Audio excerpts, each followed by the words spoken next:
In the last video, we tackled a modern house design using the Chisel and Bits mod, whereas this time we're going to do 3 varying levels of a modern house, from basic to intermediate and expert. So we're going to jump right into things, making the basic version of the modern house.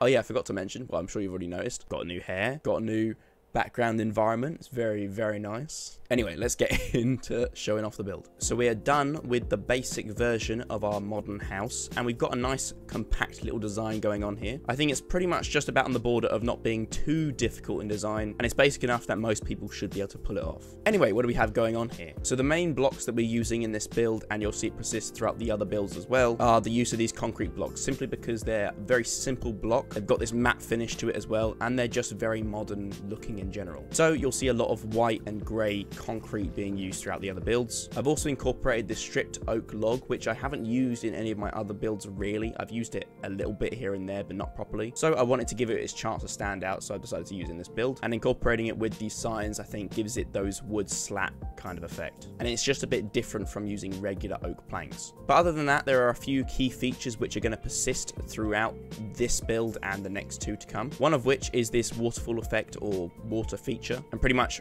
I'll show you the inside in a second. We've got glass underneath this water, so you'll be able to see it from the outside as well as the inside. The other feature is this indoor aquarium, or fish tank, I suppose. But I wanted this one to be a little bit different, so I decided to incorporate it into the floor. And then we've just covered it in some glass on top, so you can still walk over it. So here's that water feature, like I said before. I think using a lot of natural light in these modern houses is really what sets them apart, especially obviously using the shaders, which helps. But trying to keep things very open and airy in a build, I think, is what really makes a modern design. So I decided to add a few of the main blocks in here, obviously in case you wanted to actually use it as your actual house. So a few main features like some chests, some furnaces, crafting table, you know the lot. But yeah, as far as the design features go, that's pretty much it. Like I said, a lot of windows, very airy and open space. The second floor has even got this balcony, so it's not completely cut off from the rest of the house. And then lastly, we've got these 2 key features which are going to persist throughout the house. So we've got the indoor aquarium or fish tank or whatever, and also the waterfall feature. Anyway, yeah, it's pretty simple and sleek, but I like it. I know a lot of people like really compact designs as well, so I tried my best to do that for this. I could have made it smaller, to be fair, but I still wanted it to have the ability to have that second floor. Plus, I do like the really high, lofty spaces in modern houses anyway. Oh yeah, and lastly, you might be wondering how I've got this carpet just floating up like this to make a little thin slat bit of roof. Because we got these signs here, I can literally just place them on top of the signs and it will just stay there. And then for the corner pieces, I've simply added a piece of string. So yes, it's visible, but only if you really get up close to it and see the bounding blocks for it. So this is the basic modern house design. Very compact, very cute. Now, of course, what we're going to do is we're going to take this basic build and we're going to transform it to the next level of difficulty, which is intermediate. So it might be a little bit more complex, a little bit bigger. So yeah, let's get into it, shall we?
So with that, we've done the intermediate level. And as you can see, things are a little bit different from the basic version. We decided to go vertical instead of horizontal. But there is a reason for this, of course. You don't really get that many vertical modern houses. Usually when you do a modern house, it becomes very flat and long. But instead of doing just a regular modern house, I wanted to try and pull off the apartment block kind of style. Hence why everything is very vertical and kind of stacked on top of each other. But as far as apartment blocks go, I think it's done the job. So the few key features which still persist throughout the build, we've got the waterfall, which is on the roof and it kind of comes down the side of the building. It's also got glass behind it as well, so you can see through from the interior of the house. And we've also got the little aquarium on the inside as well, the fish tank, but I'll show you that in a second. First of all, we'll just have a little outside view of things and see what's going on. So again, you kind of notice I'm using the same blocks as I did on the basic version, and again, it's going to kind of persist onto the next version as well. I really want to try and show the progression of how you can go from something small using the same blocks, but kind of progressively make it more, well, bigger and detailed. So we've still got the stripped logs up here with the signs on top of it. We're using a little bit of floating carpet as well. Got a nice little flower pot, tiny little garden section up top there. More floating carpets, some banners, some little glass banisters for the balcony as well. And of course, because it's a block of flats, I still want to try and keep to that really compact style. Hence the tiny little garden, hence everything being cramped into that kind of tower shape. But anyway, let's have a little look around on the inside.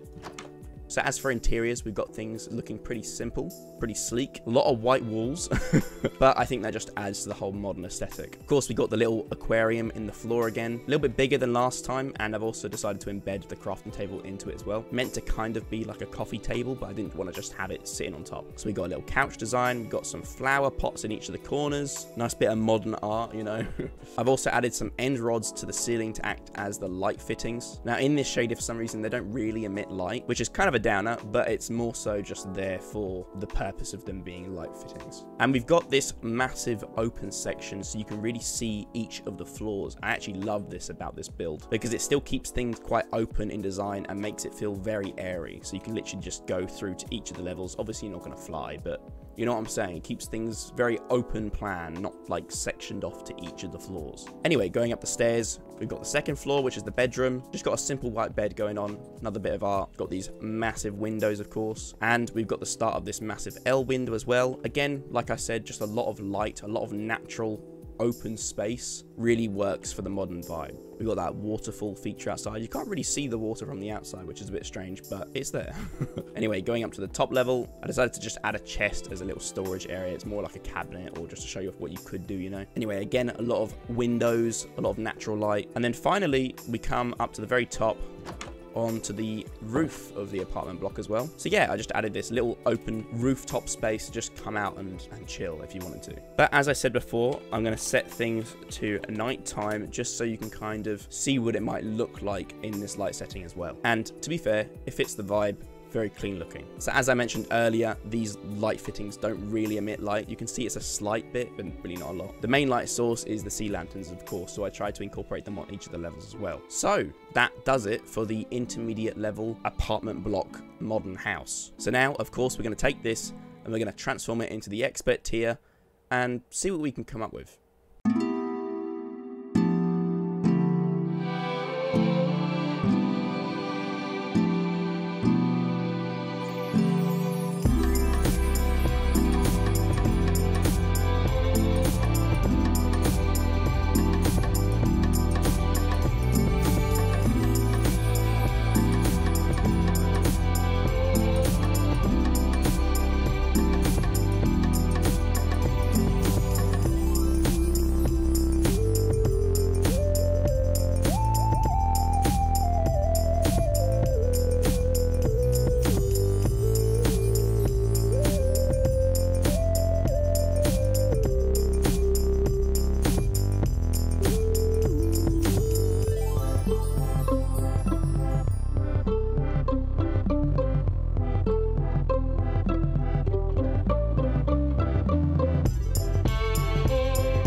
So finally, we are done, and this is the expert tier modern house. And as you can see, I went for a bit more of a normal approach to things, making things a bit more flat rather than vertical like the apartment block. But starting from the bottom, I've got this little driveway here that kind of connects to the front. I wasn't going to add it, but the only real reason that I did is because we've got the garage down the bottom left here, and I feel like it kind of needed it to show that it was a garage, because otherwise it would just, it could be anything, you know. I also wanted to add in these little custom rocks here as well, just to kind of break up the green of the grass. As for the actual house, let's go through things and see what we've done. So like I said, we still stuck to the main block materials. We're using a lot of white and a lot of grey concrete, but this time I've also incorporated a little bit of light grey concrete as well. We're still using the stripped wood and adding the signs on it as well to kind of break things up a little bit. So coming through the front door, I again wanted to keep things very airy and open, so we've got this massive open room here for the first room that we walk into. It's kind of a combination of the hallway entrance and a living room and all sorts. It's very studio like open plan. So we've got a big couch here, we've got a little rug, some paintings. We've still got the water feature. I've done it up top here. Basically the same design as we kind of went before, but it's a little bit bigger. And this time the water feature actually comes down on the inside as well as the outside. So if I was to come up here and actually check it out, I could walk into it, but obviously that's not advised. If you wanted to go for a little swim, a little shower, you could. Anyway, indoor water feature done. Now this time I didn't go for an embedded fish tank or aquarium in the floor. I decided to make it just a regular fish tank, but make it massive and kind of use it as the dividing wall between the next room. We've got the dining area. Now in the build, I'm sure you saw there was a pool in here at first, but I decided to make this the dining area that you can kind of walk through out of the big glass doors into the garden to a much bigger pool. And so as you can see, we've got a nice little diving board here. The pool goes all the way around, and the water feature comes down on the outside as well and kind of feeds into the pool. So it's kind of a source for the pool water as well as it going inside the house for the water feature. So very happy with how that turned out. I think it looks very cool. Anyway, heading back inside, always keeping things very open and airy. Oh yeah, another thing is you can see the water caustics on the ceiling there. Oh, that's something else. Anyway, we've got these massive open windows again. The roof is made of glass. The back window, it's all glass. Keeping things very airy and open. So the last things for the downstairs floor, we've got the garage in here. I've got a few fluorescent tube lights up here. Some shelves for some tools and all that. I didn't do a car, but you can imagine that there's meant to be a car there, you know. Anyway, the last room to show off downstairs is the kitchen. So we got this nice little kitchenette area here. A few of the main blocks again, the furnaces, all of that, into a little cooking area. Got a little sink with a little draining board. And we've got this long but very thin window here that kind of gives in a little bit of outside light as well, so it's not completely closed off. Anyway, with the kitchen done, let's go upstairs and check out the second level. So up here, this is the bedroom area. We've got a massive bed, we've got a little bit of storage, got some drawers here, got a wardrobe, a little study area. I decided to use the lanterns here because there's not really many alternatives that I can use. I could have used sea lanterns, but they're full blocks, and rather than having them just protrude into the middle of the room, I thought it was better to just use the sea lanterns because there's not a lot of height left in this room. And you can walk out onto the balcony here to overlook the front, or you can even walk all the way around to get a view at the back as well, and you can see the pool, or you can just walk inside back into the bedroom. Anyway, going up to the final section of the house and onto the little patio area. Now, because I liked having the rooftop section on the intermediate build, I really wanted to try and add that into this version as well. So we've got a little lounge area, a little fire pit in the ground. We've got some sun loungers, we've got an umbrella, but all of it together just makes for a nice cozy little outdoor space. But yeah, that's about it as things go for the expert tier house. It's a little bit more of a mansion. It's a much bigger build than the first one, and it's a lot more horizontal than the second one, but I think we pulled things off quite nicely. Now, I do very quickly want to see what it looks like at nighttime, and oof, I mean, to be fair, the water looks the nicest currently, but aside from the water, I think things look quite nice. If we walk in through the front here, yeah, I mean, we've got the one main source of light up here. We've got some warmer lights up there for the bedroom, but the fish tank and the ceiling, I think it's enough light to emit. Oh, also we've got the light down here at the bottom of the water feature. Yeah, things are looking nice. Things are looking cozy. Right, anyway, I hope you guys enjoyed this video. The last video was our Chisel and Bits transformation of a modern house, and I wanted to try and bounce off of that video, try and keep the ball rolling for modern theme builds, as I'm not usually one for doing them, but I'm happy with how this turned out. Let me know down in the comments what you guys think of it, and that just about wraps things up for today. So if you want to get this world download, which includes all of the previous basic, intermediate, expert builds that we've done, then make sure you smash that like. If we can hit 25,000 likes again, then I'll release this for free on my Patreon. How does that sound? So you guys know what to do. If you want to live in this house, or just even check it out and check out any of the other builds that I've done, then make sure you hit that like button. If you're new around here, subscribe, why not? And finally guys, make sure you check out all of my socials. I'll leave them linked down below, same as usual. And last but not least, I know a lot of you are going to be asking, the next build that we're going to be working on should, fingers crossed, be the underground city. So keep an eye out for that, and I will see you in the next video.